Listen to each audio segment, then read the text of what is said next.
Hey there, the brush tool is incredibly versatile and extremely powerful, yet for the purpose of this course we'll only scratch the surface. And that's because from my point of view there's little to be gained from mastering it. If you're into digital painting, then by all means go for it, but for everyday Photoshop use, for most projects, you'll only need to know what I'm about to show you in this lecture. Its hotkey is B, and it works in conjunction with your foreground and background colours. Remember to always create a new layer before you start painting. That will save you a lot of headaches and undoing. Okay, if I start to click and drag, I'll paint with black because that's currently on top in the toolbar. If I swap these two with X, I'm now painting with white. If you can't remember the hotkey, you can also click on this very small icon with two arrows. This does the same thing. And of course, you can change these colours by double-clicking them and have a blast on the canvas. What's essential is you constantly tap X to flip these around. That's how you get into a rhythm. In general, you'll use the brush tool to edit adjustment layers. Black removes the effect, while white puts it back. We'll rarely, if ever, use it to apply paint on the canvas in a drawing fashion. But just in case you are interested in painting, here's a cool trick that can keep you going at full speed. To sample a colour from the canvas, simply hold down Alt or Option.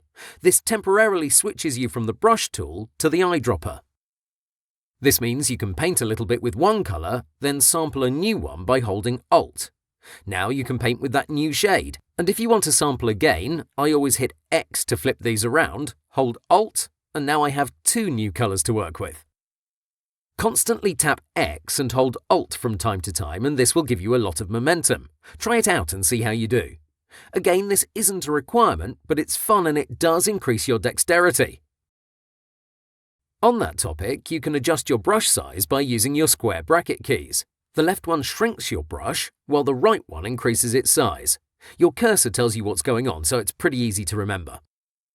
Before we get into other settings, let's talk about opacity versus flow. These two are available in the options bar, and it's going to be easier to show you the difference rather than explain it. I'll press D to restore my colours to their default values, black and white. Up top, I have both of these set at 100%, and I'm going to paint. Keep in mind you can hold down the Shift key if you want a straight line.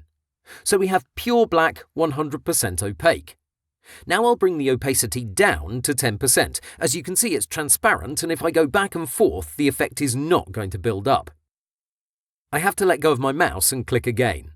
And as you can see now, the effect intensifies. Let me go back to 100% opacity and 10% flow. Here, I'm going forward. And by going back without releasing the mouse click, the effect builds up. Let me do that again, just so you're clear. So without releasing my mouse, I can slowly add more body to it. This helps a lot when you're trying to create details like highlights or shadows. It's essential you slowly build up the effect, otherwise it looks unnatural. This is what flow does. It lets you control how fast the colour is applied to the canvas. Now for an extra layer of information. If I keep my flow at 10% and my opacity at 50%, look what happens. As I click and go back and forth, I'll arrive at 50% opacity, and that's going to be it. No matter how much I continue, I won't be able to exceed that opacity level. Of course, I can always let go and continue painting, but this is a safety measure that keeps you from brushing too much. There's another point in this options bar, the blend mode. Don't confuse this with the layer blending mode. If I experiment with various settings, you can see how the behaviour of the brush changes without fiddling with the other options. I personally like to use multiply because it's pretty obvious what's going on. This is how you can obtain unique looks. There are limitless combinations of these settings, and that's why so many people love using the brush tool. I know this is a lot of information, but you have a cheat sheet attached, plus most of these are not essential for web design. Let's move along to the brush tools panels. These can be found under Window, Brush Settings. And you also have brushes. Starting with CC 2018, Adobe has dramatically changed how these options and settings are organized, so if you're using an older version, you'll have a different look. Not to worry though, as these changes have minimal impact to our particular workflow. The brush settings are just about the same. Here you'll get a wide array of brushes and the numbers represent the default size. The first one is set at 30 pixels, and once you click it, you'll be able to see a preview here. Now this panel is immensely intimidating, I know. Every single entry in this left menu has loads of settings, but fear not, as we're not going to dive into them. What is important is the following. The hardness determines how the paintbrush interacts with your canvas.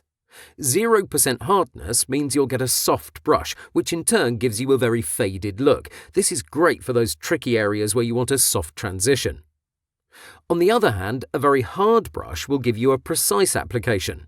This produces very well-defined edges, and it's best used for the meat of your design in big areas where you don't want any soft spots.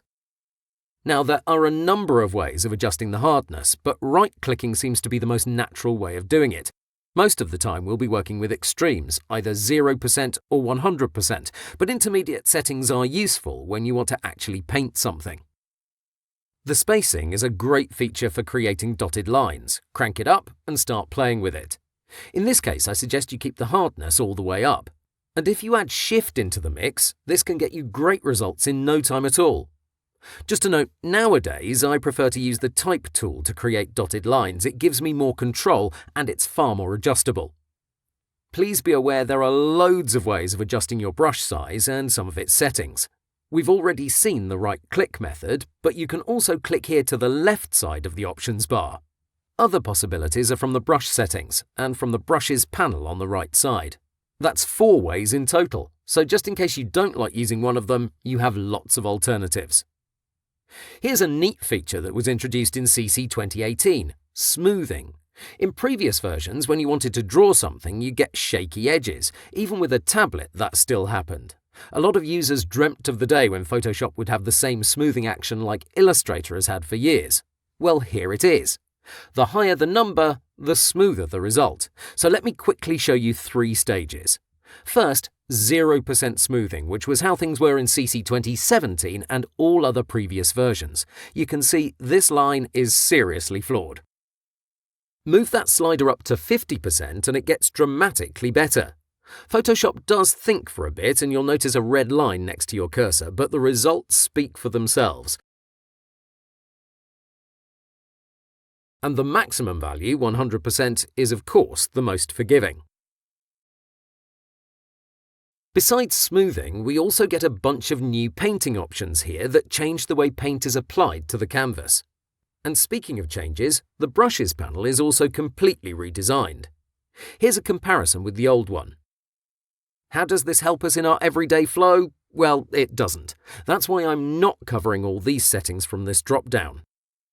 In this course, we'll design an app icon, create a business card, a landscape illustration, a cute monster, and a whole lot more.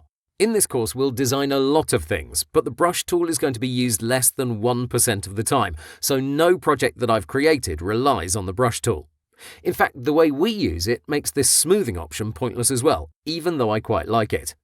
And with that being said, that's the brush tool in a nutshell, an immensely powerful tool, but not for our everyday projects.